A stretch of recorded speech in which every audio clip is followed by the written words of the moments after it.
Olá, seja bem-vindo, seja bem-vinda. Você está no canal Milionariamente. Nós estamos fazendo a leitura do livro Um Curso em Milagres.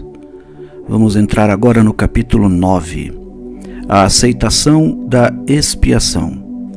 Ponto 1. A aceitação da realidade. O medo da vontade de Deus é uma das crenças mais estranhas que a mente humana jamais engendrou. Ela nunca poderia ter ocorrido se a mente já não estivesse profundamente dividida, o que possibilitou que ela viesse a ter medo daquilo que na verdade é. A realidade não pode ameaçar coisa alguma a não ser ilusões, já que a realidade só pode apoiar a verdade. O próprio fato de que a vontade de Deus, que é o que tu és, seja percebido como amedrontadora, demonstra que tu tens medo do que és. Não é então da vontade de Deus que tens medo, mas da tua. A tua vontade não é a vontade do ego, e é por isso que o ego está contra ti. O que parece ser o medo de Deus é realmente o medo da tua própria realidade. É impossível aprender qualquer coisa consistentemente em um estado de pânico. Se o propósito deste curso é ajudar-te a lembrar do que és, e se acreditas que o que és é amedrontador, então segue-se que não aprenderás esse curso. No entanto, a razão de ser do curso é não saberes o que és. Se não sabes qual é a tua realidade, por que estarias tão certo que ela é amedrontadora? A associação da verdade com o medo, que na melhor das hipóteses seria altamente artificial, é particularmente inadequada nas mentes daqueles que não sabem o que é a verdade. Tudo o que isso poderia significar é que estás arbitrariamente associando algo além da tua consciência com algo que não queres. É evidente, então, que estás julgando alguma coisa da qual estás totalmente inconsciente.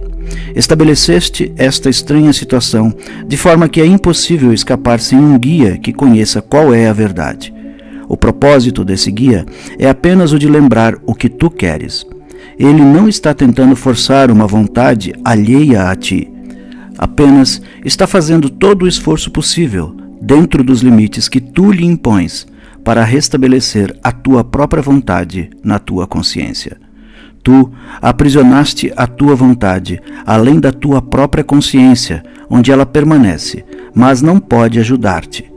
Quando eu disse que a função do Espírito Santo é separar o falso do verdadeiro na tua mente, eu quis dizer que ele tem o poder de olhar o que tu escondeste e lá reconhecer a vontade de Deus. O seu reconhecimento dessa vontade pode fazer com que ela seja real para ti, porque ele está em tua mente e, portanto, ele é a tua realidade. Se, então, a sua percepção da tua mente te traz a realidade dela, ele está te ajudando a lembrar o que tu és. A única fonte de medo nesse processo é aquilo que pensas que vais perder.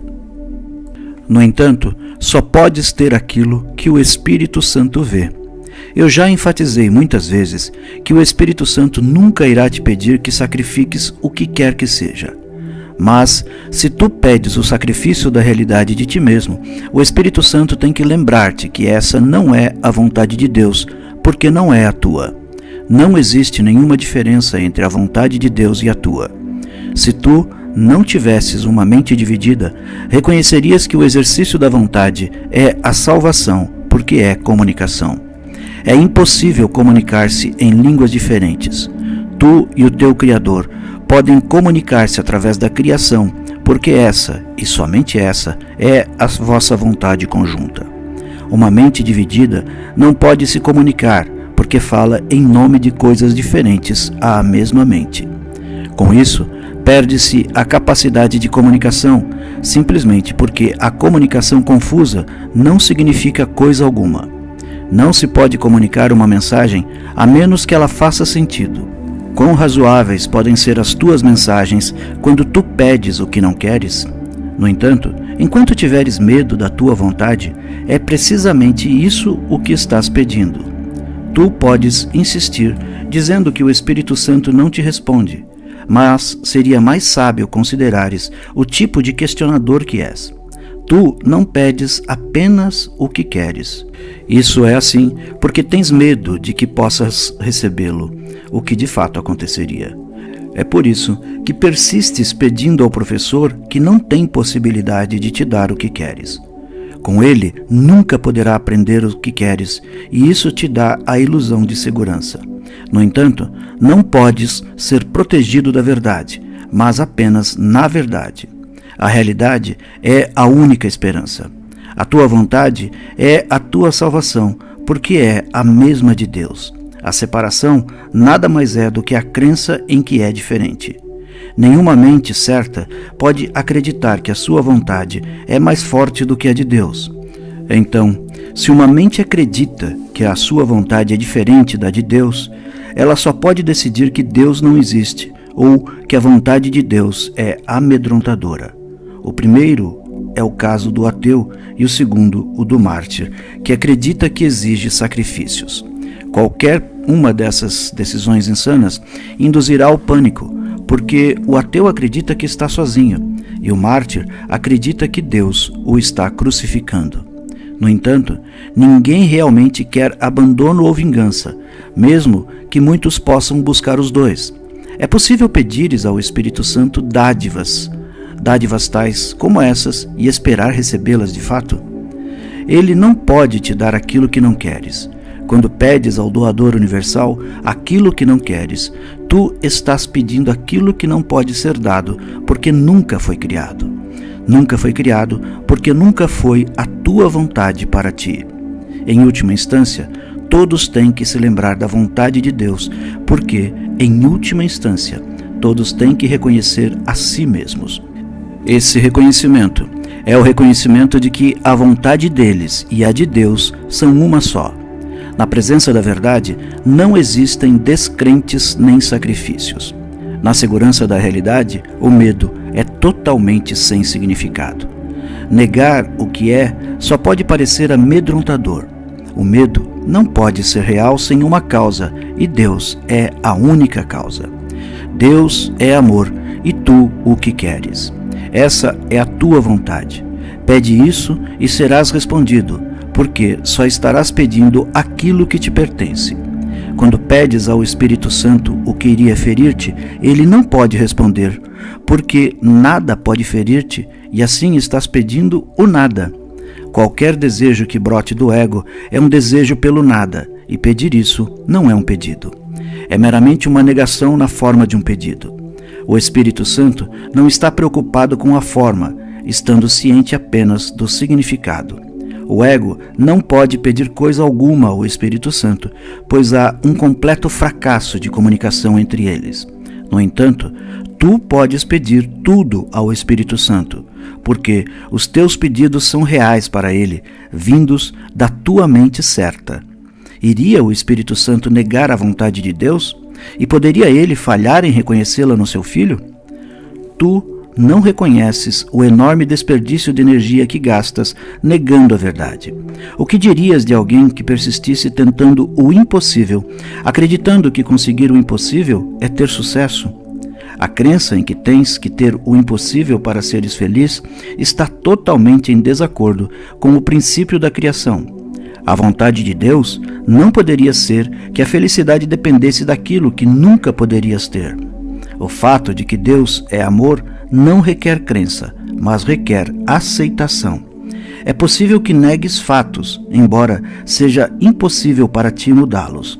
Se mantens as mãos sobre os teus olhos, tu não verás, porque estás interferindo com as leis que possibilitam ver. Se negas o amor, tu não o conhecerás, porque a tua cooperação é a lei que faz do amor o que ele é. Tu não podes mudar leis que não fizeste, e as leis da felicidade foram criadas para ti, não por ti. Qualquer tentativa de negar o que é tem que ser amedrontadora, e se a tentativa é forte, vai induzir ao pânico. O exercício da vontade contra a realidade, embora impossível, pode se tornar uma meta muito persistente, mesmo que não a queiras. Mas considera o resultado dessa estranha decisão. Estás devotando a tua mente àquilo que não queres. Quão real pode ser essa devoção? Se não a queres, ela nunca foi criada. Se nunca foi criada, nada é. Podes realmente devotar-te ao nada? Deus, em sua devoção a ti, criou-te devotado a tudo e deu-te aquilo a que tu te devotas. De outro modo, não terias sido criado perfeito. A realidade é tudo e tens tudo porque és real. Não podes fazer o irreal, porque a ausência da realidade é amedrontadora e o medo não pode ser criado. Enquanto acreditares que o medo é possível, não criarás. Ordens opostas de realidade fazem com que a realidade seja sem significado e a realidade é significado. Lembra-te então que a vontade de Deus já é possível e nenhuma outra coisa jamais o será. Essa é a simples aceitação da realidade, porque só isso é real. Não podes distorcer a realidade e conhecer o que ela é. E se de fato distorces a realidade, vais sentir ansiedade, depressão e, em última instância, pânico, porque estás tentando fazer com que sejas real. Quando sentes essas coisas, não tentes procurar pela verdade além de ti mesmo, pois a verdade só pode estar dentro de ti. Portanto, dize: Cristo está em mim, e onde Ele está, Deus tem que estar, pois Cristo é parte dele. Ponto 2. A resposta à oração. Todos os que já tentaram usar a oração para pedir alguma coisa vivenciaram o que aparenta ser um fracasso. Isso é verdadeiro, não somente em relação a certas coisas específicas que poderiam ser danosas, mas também em relação a pedidos que estão estritamente de acordo com esse curso. O último caso, em particular, pode ser incorretamente interpretado como uma prova de que o curso não se atém ao que diz. Deves lembrar-te, porém, que o curso afirma, e repetidas vezes, que seu propósito é escapar do medo. Vamos supor, então, que o que pedes ao Espírito Santo é o que realmente queres, mas ainda assim tens medo disso. Se esse fosse o caso, o fato de conseguires isso não seria mais o que queres. É por isso que certas formas específicas de cura não são conseguidas, mesmo quando se atinge o estado da cura. Um indivíduo pode pedir a cura física porque tem medo de um dano corporal. Ao mesmo tempo, se fosse fisicamente curado, a ameaça ao seu sistema de pensamento poderia ser consideravelmente mais amedrontadora para ele do que a sua expressão física. Nesse caso, ele não está realmente pedindo a liberação do medo, mas a remoção de um sintoma que ele próprio escolheu. Esse pedido, portanto, absolutamente não é um pedido de cura. A Bíblia enfatiza que toda oração é respondida, e isso é, de fato, verdadeiro. O simples fato de alguma coisa ser pedida ao Espírito Santo assegurará uma resposta. Entretanto, é igualmente certo que nenhuma resposta dada por ele jamais será uma resposta que aumentaria o medo. É possível que a sua resposta não seja ouvida. É impossível, porém, que seja perdida. Tu já recebeste muitas respostas que não ouviste ainda. Eu te asseguro que elas estão à tua espera. Se queres saber se as tuas orações são respondidas, nunca duvides de um filho de Deus. Não o questiones, nem o confundas, pois a tua fé nele é a tua fé em ti mesmo. Se queres conhecer a Deus e a sua resposta, acredita em mim. Aqui no caso, o acredita em mim é em Jesus Cristo, cuja fé em ti não pode ser abalada. É possível pedires ao Espírito Santo verdadeiramente e duvidares do teu irmão? Acredita que suas palavras são verdadeiras por causa da verdade que está nele. Tu irás unir-te à verdade nele e as suas palavras serão verdadeiras. À medida em que o ouves, ouvirás a mim. Escutar a verdade é o único modo de ouvi-la agora e finalmente conhecê-la. A mensagem que o teu irmão te dá depende de ti. O que é que ele te diz? O que queres que ele te diga? A tua decisão sobre ele determina a mensagem que recebes. Lembra-te que o Espírito Santo está nele e a sua voz te fala através dele. O que pode um irmão tão santo te dizer, exceto a verdade? Mas tu a estás escutando? O teu irmão não pode saber quem ele é, mas existe uma luz na sua mente que sabe. Essa luz pode brilhar na tua mente, dando verdade às suas palavras e fazendo com que sejas capaz de ouvi-las. As suas palavras são a resposta do Espírito Santo a ti. Será a tua fé nele suficientemente forte para permitir que ouças?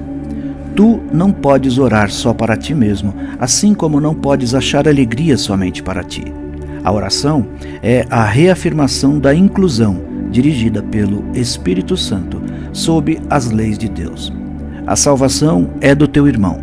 O Espírito Santo estende-se da tua mente à sua e responde a ti. Não podes ouvir a voz de Deus só em ti, porque não és só. E a sua resposta é somente para o que tu és. Não conhecerás a confiança que eu tenho em ti, a não ser que a estendas. Não confiarás na orientação do Espírito Santo, nem acreditarás que ela é para ti, a não ser que a ouças em outros. Ela tem que ser para o teu irmão, porque é para ti. Teria Deus criado uma voz só para ti? Poderias tu ouvir a sua resposta, a não ser como ele responde a todos os filhos de Deus? Ouve do teu irmão o que queres que eu ouça de ti, pois não queres que eu seja decepcionado. Eu te amo pela verdade que há em ti, assim como Deus. As tuas decepções podem decepcionar-te, mas não podem decepcionar a mim. Conhecendo o que tu és, eu não posso duvidar de ti. Eu ouço só o Espírito Santo em ti, que me fala através de ti. Se queres me ouvir, ouve os meus irmãos, em quem fala a voz de Deus. A resposta a todas as orações está neles. Serás respondido à medida em que ouves a resposta em todas as pessoas. Não escutes nenhuma outra coisa, ou não ouvirás verdadeiramente. Acredita em teus irmãos, porque eu acredito em ti, e aprenderás que a minha crença em ti é justificada. Acredita em mim por acreditar neles, em nome do que Deus lhes deu. Eles te responderão se aprenderes a pedir a eles somente a verdade. Não peças bênçãos sem abençoá-los, pois só nesse caminho poderás aprender o quanto és abençoado. Segundo esse caminho, estás buscando a verdade em ti mesmo. Isso não significa ir além de ti mesmo, mas ir na tua própria direção. Ouve só a resposta de Deus em seus filhos e és respondido. Desacreditar é ficar em oposição ou atacar. Acreditar é aceitar e estar do mesmo lado. Acreditar não é ser crédulo, mas aceitar e apreciar. Aquilo que não acreditas, não aprecias e não podes ser grato pelo que não valorizas. Há um preço que vais pagar pelo julgamento, porque o julgamento é o estabelecimento de um preço, e conforme o estabelece, tu o pagarás. Se o pagamento é equiparado ao ganho, estabelecerás um preço baixo, mas pedirás um alto retorno. Terás esquecido, entretanto, que estabelecer um preço é determinar o valor. Assim, o teu retorno é proporcional ao teu julgamento quanto ao valor. Se pagar é associado a dar, não pode ser percebido como perda, e a relação recíproca de dar e receber será reconhecida. Então, o preço estabelecido será alto devido ao valor do retorno. O preço do que ganhas é perderes de vista o valor, fazendo com que seja inevitável que não valorizes o que recebes. Valorizando pouco que recebes, não o apreciarás e nem o quererás. Nunca te esqueças, portanto, de que determinas o valor do que recebes e estabeleces o preço disso pelo que dás. Acreditar que é possível ganhar muito em troca de pouco é acreditar que podes barganhar com Deus. As leis de Deus são sempre justas e perfeitamente consistentes. Dando, tu recebes, mas receber é aceitar não ganhar. É impossível não ter, mas é possível não saber que tens. O reconhecimento de ter é a disponibilidade para dar, e só através dessa disponibilidade é que podes reconhecer o que tens. O que dás é, portanto, o valor que atribuis ao que tens, sendo a exata medida do valor que dás ao que tens. E isso, por sua vez, é a medida do quanto o queres. Assim, só podes pedir ao Espírito Santo dando a ele, e só podes dar a ele onde tu o reconheces. Se o reconheces em todas as pessoas, considera o quanto estarás pedindo-lhe e quanto receberás. Ele não te negará nada, porque nada negaste a ele, e assim vós podeis tudo compartilhar. Esse é o caminho e o único caminho para ter a sua resposta, porque a sua resposta é tudo o que podes pedir e querer. Dize então a todos: porque quero me conhecer, eu te vejo como Filho de Deus e meu irmão. Ponto 3. A correção do erro. O estado de alerta do ego para os erros de outros egos não é o tipo de vigilância que o Espírito Santo quer que mantenhas. Os egos são críticos em termos do tipo de sentido que representam.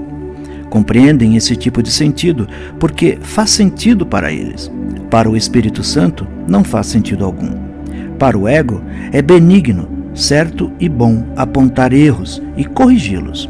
Isso faz sentido perfeito para o ego, que não está ciente do que são os erros e do que é a correção. Os erros são do ego, e a correção dos erros está no abandono do ego.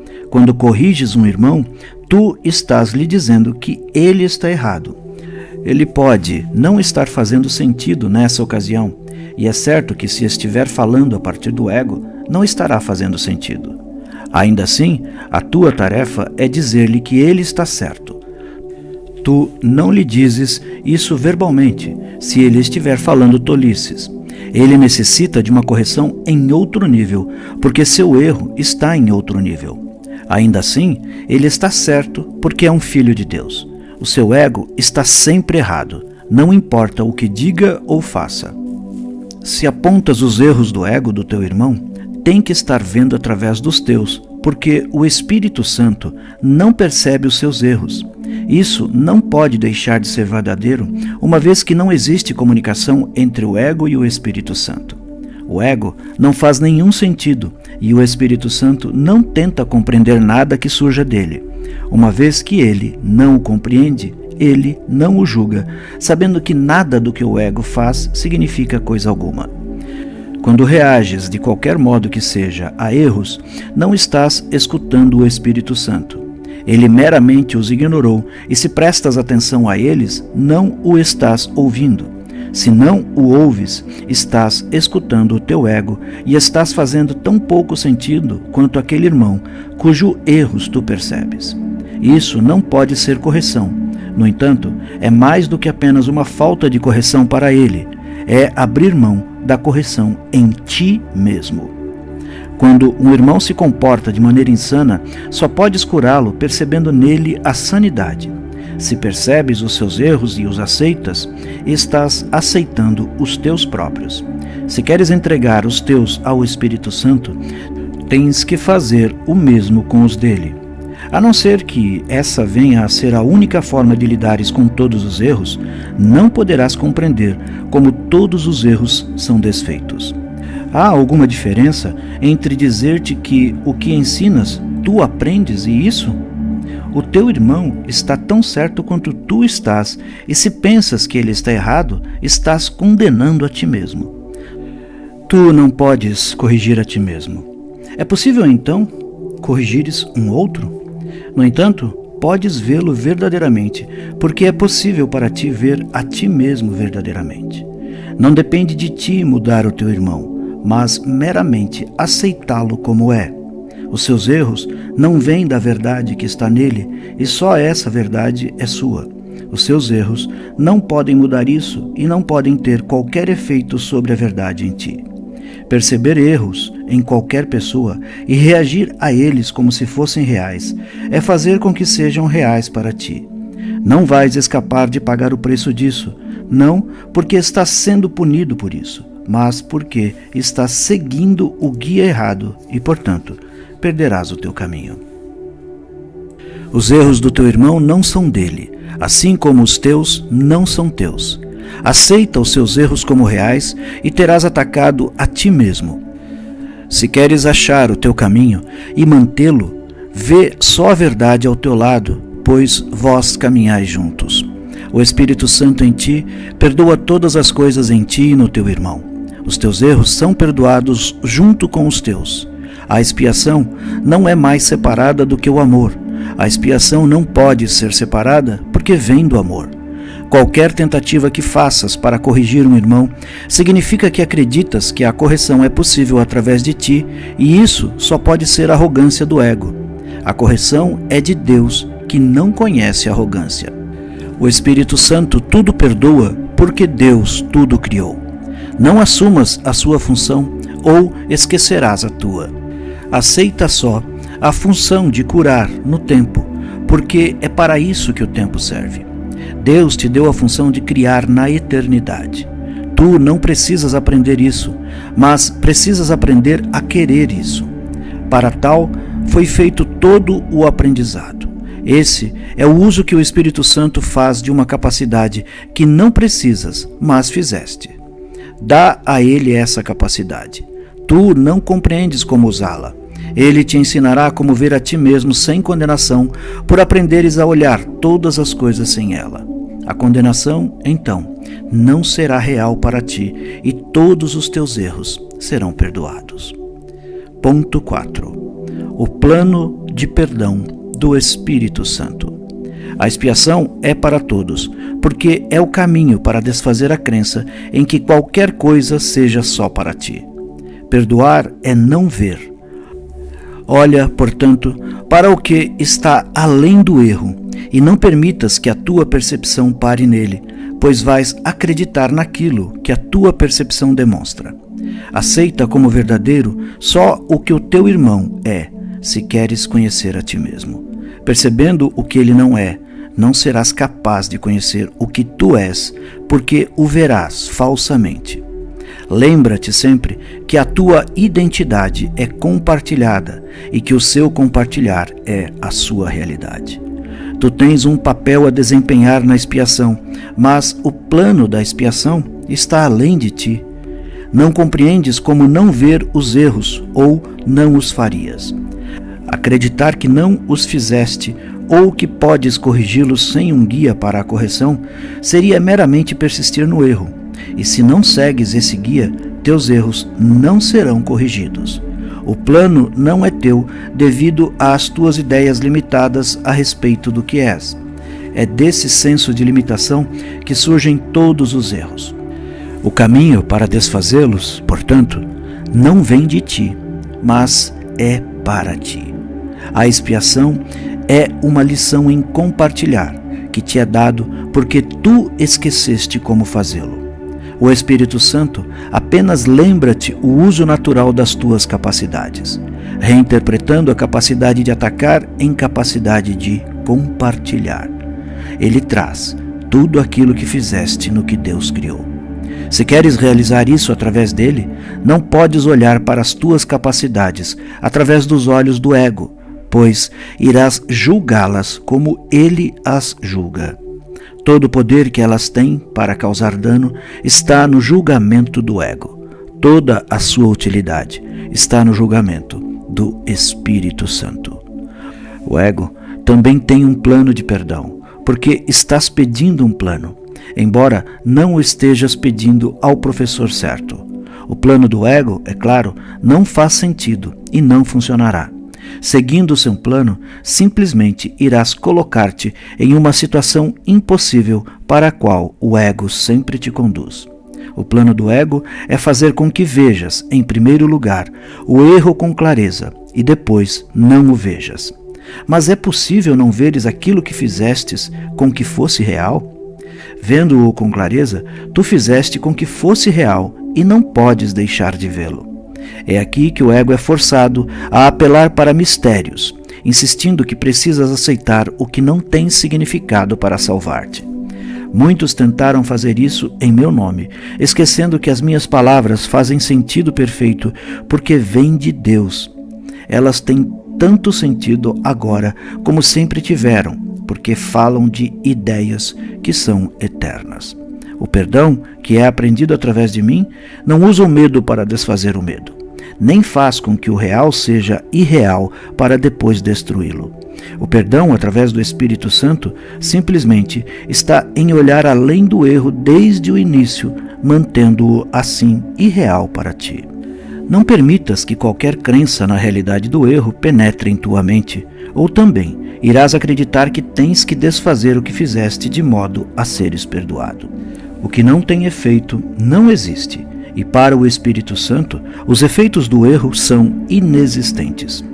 Cancelando regular e consistentemente todos os seus efeitos, em toda a parte e em todos os aspectos, ele ensina que o ego não existe e prova isso.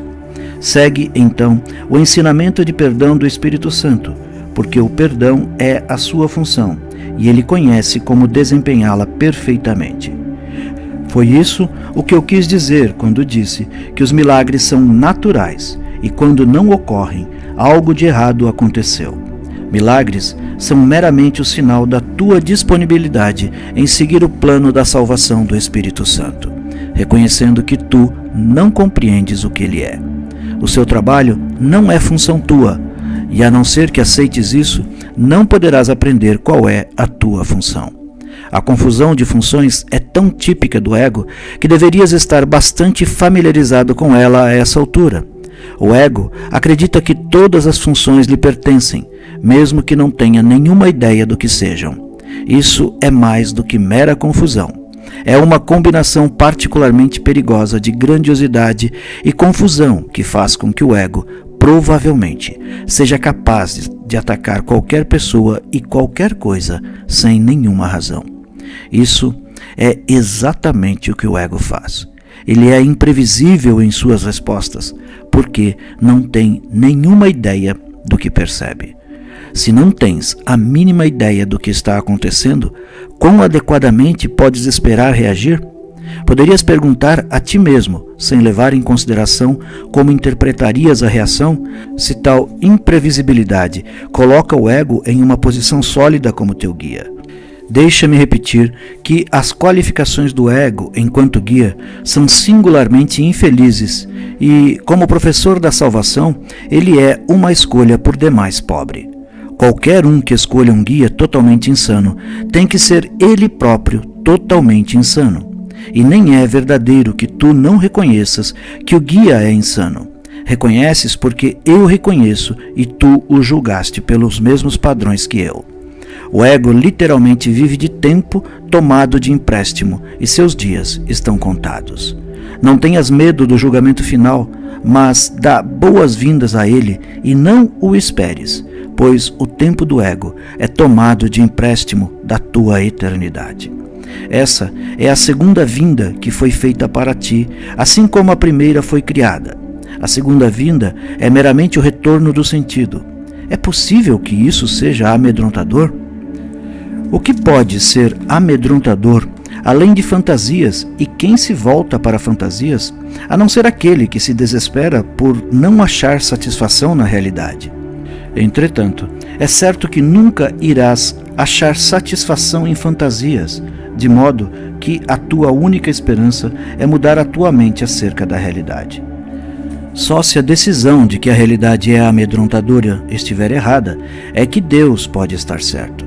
E eu te asseguro que Deus está certo. Fica contente, pois, por teres errado, mas isso só aconteceu porque não sabias quem eras. Se soubesse, seria tão possível para ti errar como para Deus. O impossível só pode acontecer em fantasias. Quando procuras a realidade em fantasias, não vai achá-la.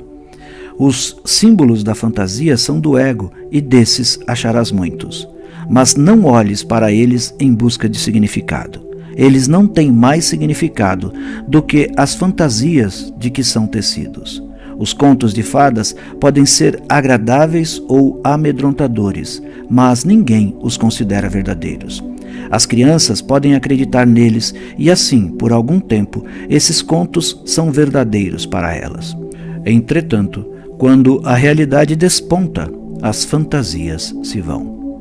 Nesse ínterim, a realidade não desapareceu. A segunda vinda é a consciência da realidade, não o seu retorno.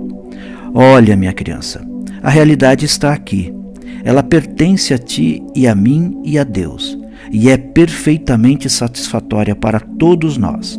Só essa consciência cura, porque é a consciência da verdade. Ponto 5.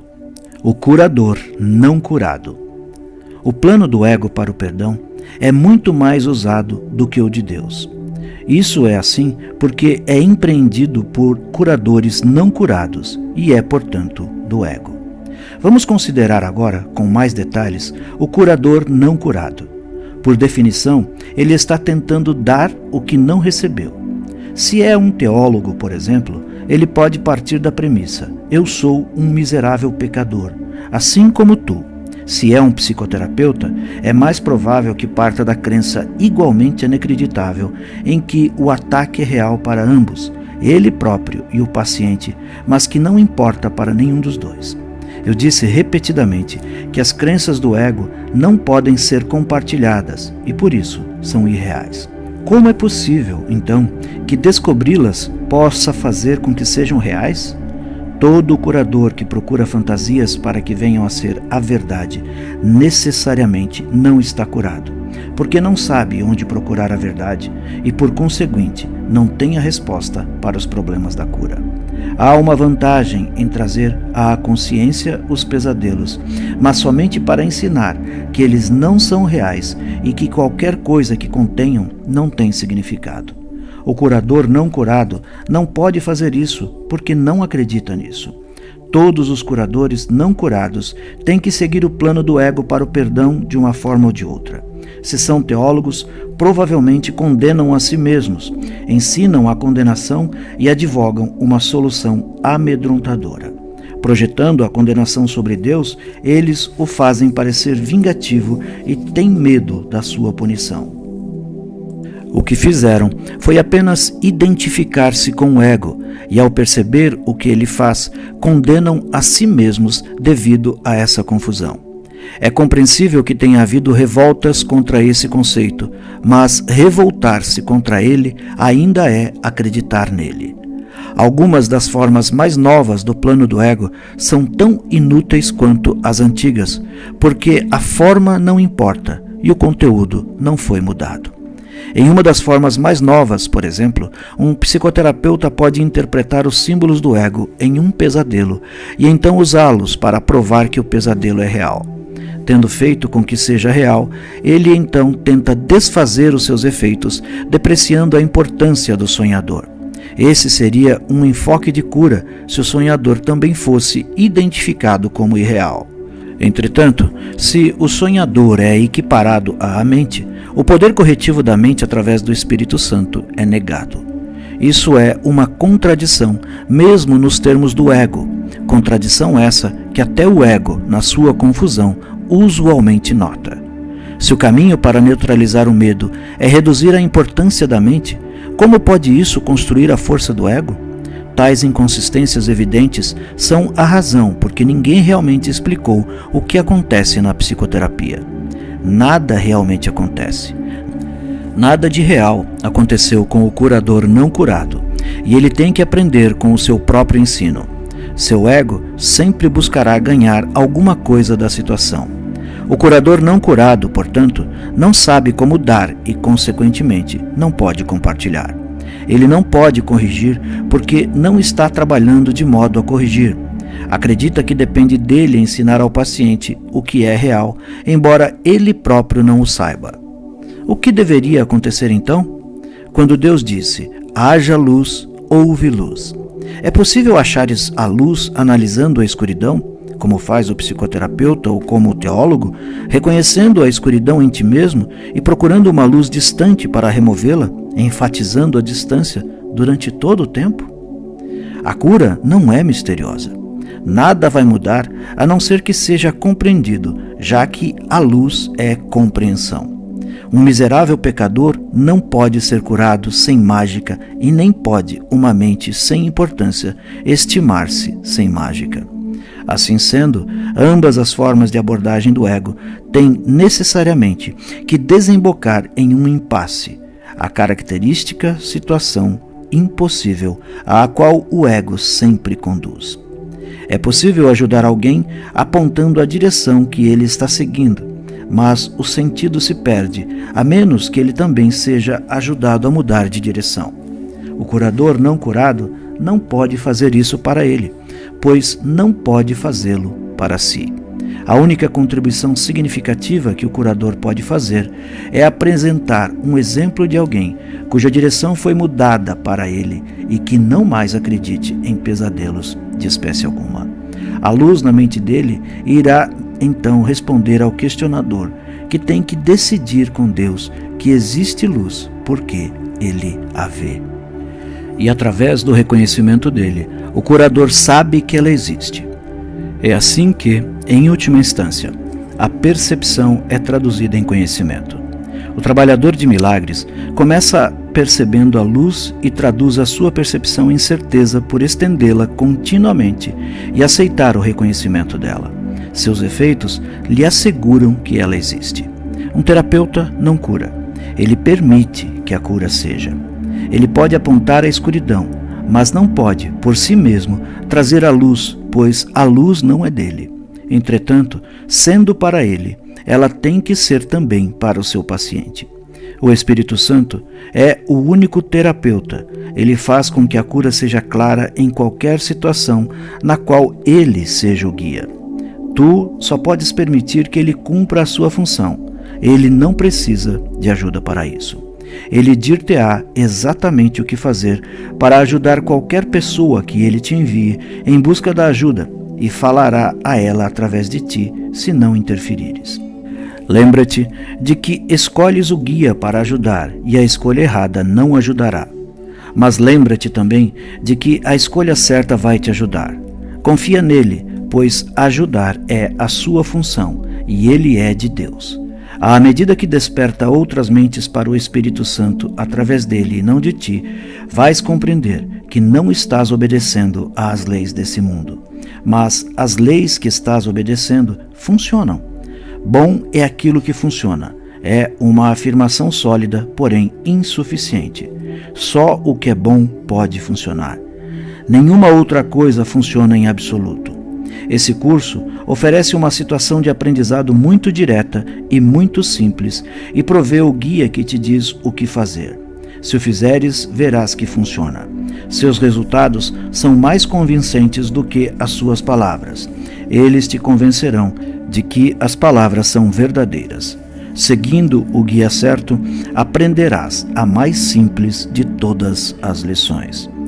Por seus frutos os conhecereis, e eles conhecerão a si mesmos. Ponto 6.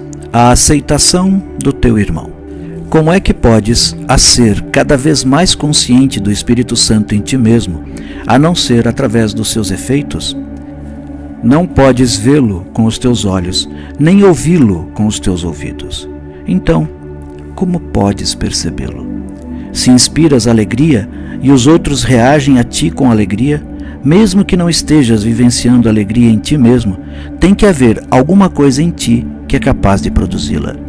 Se isso está em ti e pode produzir alegria, e se vês que de fato produz alegria nos outros, tem que estar dissociando-a em ti mesmo. Parece-te que o Espírito Santo não produz alegria em ti de forma consistente, só porque não fazes surgir alegria nos outros consistentemente. As reações dos outros a ti são as tuas avaliações da sua consciência. Quando és inconsistente, nem sempre farás surgir alegria e, portanto, nem sempre reconhecerás a sua consistência. O que ofereces ao teu irmão, ofereces a ele, porque ele, Deus, não pode ir além do teu oferecimento na sua doação. Isso é assim porque ele, Deus, limita a sua doação, mas simplesmente porque limitaste o teu recebimento. A decisão de receber é a decisão de aceitar. Se os teus irmãos são parte de ti, vais aceitá-los? Só eles podem ensinar-te o que tu és, porque o teu aprendizado é o resultado do que lhes ensinaste. O que invocas neles é o que invocas em ti mesmo. E na medida em que tu o invoca neles, vem a ser real para ti. Deus tem apenas um filho, conhecendo a todos como um só. Só o próprio Deus é mais do que eles, mas eles não são menos do que ele é. Queres conhecer o que isso significa? Se o que fazes ao meu irmão, fazes a mim, e se fazes tudo a ti mesmo, porque nós somos parte de ti, tudo o que nós fazemos também pertence a ti. Cada um que Deus criou é parte de ti e compartilha a sua glória contigo. A sua glória pertence a ele, mas é igualmente tua.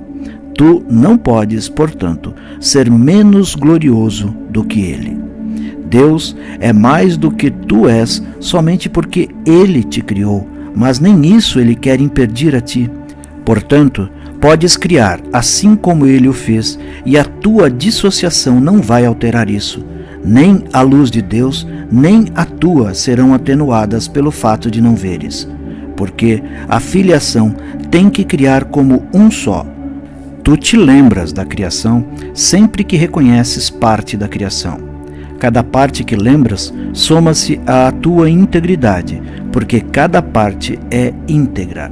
A integridade é indivisível, mas tu não podes aprender sobre a tua integridade, enquanto não a vires em toda parte. Podes conhecer-te só como Deus conhece seu Filho, pois o conhecimento é compartilhado com Deus. Quando despertares nele, conhecerás a tua magnitude por aceitares a sua ausência de limites como tua. Mas por enquanto, tu a julgarás como julgas a do teu irmão, e vais aceitá-la como aceitas a dele. Tu ainda não despertaste, mas podes conhecer como despertar. Muito simplesmente, o Espírito Santo te ensina a despertar os outros. À medida em que tu os vês despertos, vais aprender o que significa o despertar e por que escolheste despertá-los. A sua gratidão e a sua apreciação do que tu lhes deste vão ensinar-te o valor do despertar. Eles virão a ser as testemunhas da tua realidade, como vós fostes criados como testemunhas da realidade de Deus. No entanto, quando a filiação se reúne e aceita a própria unicidade, ela será conhecida por suas criações, que testemunham a realidade dela, assim como o Filho faz com o Pai.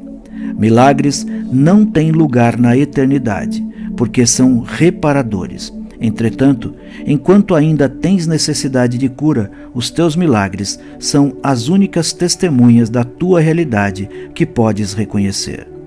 Não podes apresentar um milagre para ti mesmo, porque os milagres são uma forma de dar aceitação e recebê-la. No tempo, o dar vem em primeiro lugar, embora sejam simultâneos na eternidade, onde não podem ser separados. Quando tiveres aprendido que são o mesmo, a necessidade do tempo terá terminado. A eternidade é um tempo único, e a sua única dimensão é sempre.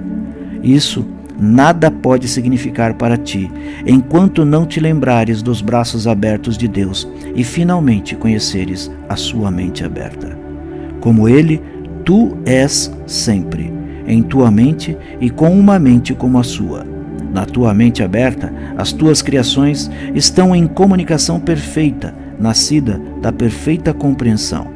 Se pudesses aceitar ao menos uma delas, não quererias nada do que o mundo tem a oferecer. Tudo o mais seria totalmente sem significado. O significado de Deus é incompleto sem ti, e tu és incompleto sem as tuas criações. Aceita o teu irmão nesse mundo, e não aceites nenhuma outra coisa, pois nele acharás as tuas criações, porque ele as criou contigo. Nunca saberás que és co-criador com Deus, enquanto não aprenderes que o teu irmão é co-criador contigo. Ponto 7. As duas avaliações. A vontade de Deus é a tua salvação. Como não teria Ele te dado os meios de achá-la? Se a sua vontade, a de Deus, é que tu a tenhas, Ele tem que ter feito com que seja possível e fácil obtê-la. Os teus irmãos estão em todos os lugares. Tu não tens que ir buscar a salvação longe. Cada minuto e cada segundo te dará uma chance de salvar a ti mesmo. Não percas essas chances, não porque elas não retornarão, mas porque é desnecessário protelar a alegria. A vontade de Deus para ti é a felicidade perfeita agora. É possível que não seja essa também a tua vontade? E é possível que não seja essa também a vontade dos teus irmãos? Considera, então, que nesta vontade conjunta vós estáis todos unidos e somente nisso. Pode existir desacordo acerca de qualquer outra coisa, mas não acerca disso. É, então, aí que habita a paz, e tu habitas em paz quando assim o decides. Entretanto, não podes habitar na paz, a não ser que aceites a expiação, porque a expiação é o caminho para a paz. A razão é muito simples e tão óbvia que frequentemente não é vista. O ego tem medo do óbvio, já que a obviedade é a característica essencial da realidade. No entanto, tu não podes deixar de vê-la, a não ser que não estejas olhando. É perfeitamente óbvio que, se o Espírito Santo olha com amor para tudo o que ele percebe, ele te olha com amor. A sua avaliação de ti baseia-se no seu conhecimento do que tu és. Portanto, ele, o Espírito Santo, te avalia verdadeiramente. E essa avaliação tem que estar na tua mente, porque ele está. O ego também está na tua mente, porque tu o aceitaste lá. A sua avaliação de ti, no entanto, é exatamente oposta à do Espírito Santo, porque o ego não te ama. Ele não está ciente do que és e desconfia totalmente de tudo o que percebe, porque as suas percepções são tão variáveis. O ego é, portanto, capaz de suspeita, na melhor das hipóteses, e de perversidade, na pior. Esse é o seu escopo. Não pode ultrapassá-lo devido à sua incerteza. Ele não pode nunca ir além dela, porque jamais pode estar certo. Tu tens, então, duas avaliações conflitantes de ti mesmo na tua mente, e elas não podem ser ambas verdadeiras. Tu ainda não te dás conta do quanto essas avaliações são completamente diferentes, porque ainda não compreendes quão elevada a percepção que o Espírito Santo tem de ti realmente é. Ele não é enganado por nada do que fazes, porque ele nunca esquece o que és. O ego é enganado por tudo o que fazes, especialmente quando respondes ao Espírito Santo, porque nestas ocasiões a tua confusão aumenta. O ego, portanto, é particularmente capaz de atacar-te quando reages amorosamente, porque te avaliou como não sendo amoroso e tu estás indo contra o seu julgamento. O ego atacará os teus motivos logo que eles passem a estar claramente em desacordo com a sua percepção de ti. É aí que ele vai se deslocar abruptamente da suspeita para a perversidade, uma vez que a sua incerteza terá aumentado. Entretanto, com certeza é inútil atacar de volta. O que pode significar isso, exceto que estás concordando com a avaliação que o ego faz do que tu és? Se escolhes ver a ti mesmo como não sendo amoroso, não serás feliz. Estás te condenando e tens, portanto, que te considerares inadequado. Olharias para o ego em busca de ajuda para escapar de um sentimento de inadequação que ele produziu e tem que manter para existir? É possível escapares da sua avaliação de ti usando os seus métodos para manter esse retrato intacto? Não podes avaliar um sistema insano de crenças estando dentro dele. Seu escopo exclui isso. Só podes ir além dele, olhar em retrospectiva de um ponto onde a sanidade exista e ver o contraste. Só através desse contraste é que a insanidade pode ser julgada como insana. Com a grandeza de Deus em ti, tens escolhido ser pequeno e lamentar a sua pequenez. Dentro do sistema que ditou essa escolha, o lamento é inevitável. A tua pequenez é aceita gratuitamente nesse sistema. E tu não perguntas: quem decidiu que seja assim? A pergunta é sem significado dentro do sistema de pensamento do ego, porque ela abriria ao questionamento todo o sistema. Eu disse que o ego não sabe que uma coisa é real. Qualquer tipo de falta de conhecimento é sempre associado com uma recusa em conhecer, e isso produz uma total falta de conhecimento, simplesmente porque o conhecimento é total. Não questionar a tua pequenez é, por conseguinte, negar todo o conhecimento e manter intacto todo o sistema de pensamento do ego. Não podes reter parte de um sistema de pensamento, porque ele só pode ser questionado no seu fundamento. E isso tem que ser questionado de um ponto além do sistema, pois dentro dele o seu fundamento, de fato, se mantém. O Espírito Santo julga contra a realidade do sistema de pensamento do ego, meramente porque ele sabe que o seu fundamento não é verdadeiro. Portanto, nada que surja a partir dele significa coisa alguma. Ele julga cada uma das crenças que mantens em termos da origem que ela tem. Se vem de Deus, ele sabe que é verdadeira. Se não vem, ele sabe que é sem significado. Sempre que questionares o teu próprio valor, dize: o próprio Deus é incompleto sem mim. Lembra-te disso quando o ego falar, e assim, tu não o ouvirás. A verdade a teu respeito é tão elevada que coisa alguma que não seja digna de Deus é digna de ti. Escolhe, pois, o que queres nestes termos e não aceites nada que não queiras oferecer a Deus como totalmente adequada para Ele. Tu não queres nenhuma outra coisa. Devolve a tua parte a Deus e Ele te dará tudo de si mesmo em troca da devolução do que pertence a Ele e o torna completo. Ponto 8. Grandeza versus grandiosidade. A grandeza é de Deus e somente dele. Portanto, ela está em ti. Sempre que vens a estar ciente dela, por mais que essa consciência seja vaga, automaticamente abandonas o ego, pois na presença da grandeza de Deus, a falta de significado do ego vem a ser perfeitamente aparente. Quando isso ocorre, mesmo que ele não o compreenda, o ego acredita que o seu inimigo atacou e tenta oferecer dádivas para induzir-te a retornar para a sua proteção. A autoadulação é a única oferta que ele pode fazer. A grandiosidade do ego é a alternativa que ele tem para a grandeza de Deus. Qual das duas escolherás? A grandiosidade é sempre um disfarce para o desespero. É sem esperança porque não é real. É uma tentativa de neutralizar a tua pequenez, baseada na crença em que a pequenez é real. Sem essa crença, a grandiosidade é sem significado e seria impossível para ti querê-la. A essência da grandiosidade é a competitividade, porque ela sempre envolve ataque. É uma tentativa ilusória de fazer melhor, não de desfazer.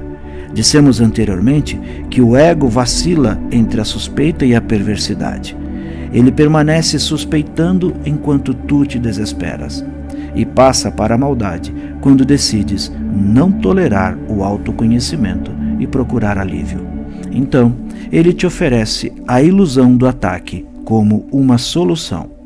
O ego não compreende a diferença entre grandeza e grandiosidade, porque não vê nenhuma diferença entre os impulsos para os milagres e as suas próprias crenças alienadas.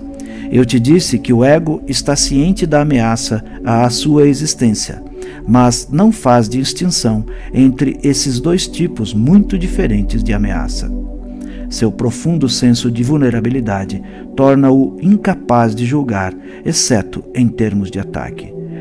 Quando o ego vivencia a ameaça, a única decisão que toma é se deve atacar agora ou se deve retirar-se para atacar mais tarde. Se aceitas a sua oferta de grandiosidade, ele ataca imediatamente. Se não aceitas, ele esperará. O ego fica imobilizado na presença da grandeza de Deus, porque a sua grandeza estabelece a tua liberdade. Mesmo o mais leve sinal da tua realidade literalmente empurra o ego para fora da tua mente, porque desistirás de qualquer investimento nele. A grandeza é totalmente desprovida de ilusões e, porque é real, é convincente de forma constrangedora. Entretanto, a convicção da realidade não vai permanecer contigo, a não ser que não permitas que o ego ataque.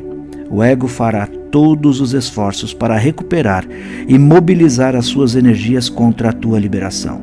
Ele te dirá que és insano e argumentará que a grandeza não pode ser uma parte real de ti, devido à pequenez na qual ele acredita. No entanto, a tua grandeza não é delusória, pois não foste tu que a fizeste. Fizeste a grandiosidade e tens medo dela, porque é uma forma de ataque, mas a tua grandeza é de Deus que a criou e a partir do seu amor. Em função da tua grandeza, só podes abençoar, porque a tua grandeza é a tua abundância. Abençoando, a retens em tua mente, protegendo-a das ilusões e mantendo-te na mente de Deus. Lembra-te sempre que não podes estar em nenhum outro lugar, exceto na mente de Deus. Quando te esqueceres disso, entrarás em desespero e atacarás. O ego depende apenas da tua disponibilidade para tolerá-lo. Se estiveres disposto a olhar para a tua grandeza, não podes te desesperar e, portanto, não podes querer o ego. A tua grandeza é a resposta de Deus ao ego, porque é verdadeira. Pequenez e grandeza não podem coexistir e nem é possível que se alternem. Pequenez e grandiosidade podem e têm que alternar-se, já que ambas não são verdadeiras e estão, portanto, no mesmo plano. Sendo esse o nível da variação, ele é vivenciado como variável e os extremos são as suas características essenciais. A verdade e a pequenez negam-se uma à outra, porque a grandeza é verdade. A verdade não vacila, é sempre verdadeira. Quando a grandeza te foge, tu a substituísse por algo feito por ti. Talvez seja a crença na pequenez, talvez a crença na grandiosidade. Entretanto, não pode deixar de ser insana, porque não é verdadeira. A tua grandeza nunca te decepcionará, mas as tuas ilusões sempre o farão. As ilusões são enganos. Não podes triunfar, mas és exaltado. E no teu estado exaltado, buscas outros que são como tu e regozija-te com eles. É fácil distinguir a grandeza da grandiosidade, porque o amor volta para ti e o orgulho não. O orgulho não produzirá milagres e irá, portanto, privar-te das verdadeiras testemunhas da tua realidade. A verdade não é obscura nem está escondida, mas a sua obviedade para ti está na alegria que trazes às suas testemunhas que a mostram a ti. Elas atestam a tua grandeza, mas não podem atestar o orgulho, porque o orgulho não é compartilhado. Deus quer que contemples o que Ele criou, porque essa é a sua alegria. É possível que a tua grandeza seja arrogante quando o próprio Deus a testemunha? E o que pode ser real sem testemunhas? Que bem pode advir disso? E se nenhum bem pode advir disso, o Espírito Santo não pode usá-lo. O que ele não pode transformar na vontade de Deus, absolutamente não existe. A grandiosidade é delusória, porque é usada para substituir a tua grandeza. Entretanto, o que foi criado por Deus não pode ser substituído. Deus é incompleto sem ti, porque a sua grandeza, a grandeza de Deus, é total e tu não podes estar faltando. Tu és inteiramente insubstituível na mente de Deus. Nenhuma outra pessoa pode preencher a tua parte nela, e enquanto deixas a tua parte vazia, o teu lugar eterno simplesmente espera pelo teu retorno. Deus, através da sua voz, Lembra-te disso, e o próprio Deus mantém a salvo as tuas extensões dentro dele. Entretanto, não as conheces enquanto não retornas a ela. Não podes substituir o reino e nem substituir a ti mesmo. Deus, que conhece o teu valor, não quer que seja assim, e por isso não é assim. O teu valor está na mente de Deus e, portanto, não está apenas na tua. Aceitar a ti mesmo, tal como Deus te criou, não pode ser arrogância, pois é a negação da arrogância. Aceitar a tua pequenez é arrogante, porque significa que acreditas que a tua avaliação de ti mesmo é mais verdadeira do que a de Deus. No entanto, se a verdade é indivisível, a tua avaliação de ti mesmo não pode deixar de ser a mesma de Deus. Não foste tu que estabeleceste o teu próprio valor, e ele não necessita de defesas. Nada pode atacá-lo sem prevalecer sobre ele. Ele não varia, meramente é. Pergunta ao Espírito Santo qual ele é e ele te dirá. Mas não tenhas medo da sua resposta, porque ela vem de Deus.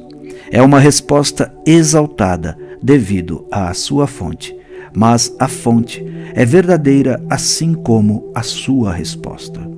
Escuta e não questiones o que ouves, pois Deus não engana.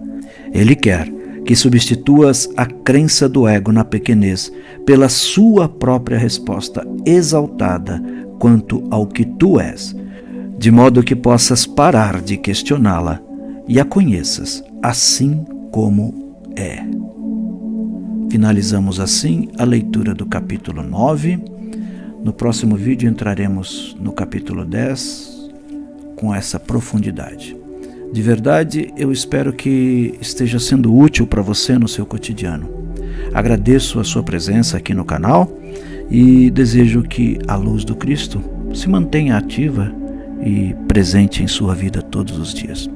Que possamos, antes de tudo, perdoar, mas também que saibamos nos perdoar por aquilo que eventualmente tenhamos feito para outra pessoa, seja de pensamento, seja de ação, seja de atitude, e que possamos orar em benefício das pessoas, porque quando todos se beneficiam, todos ficam melhor, por evidente que fique, que seja.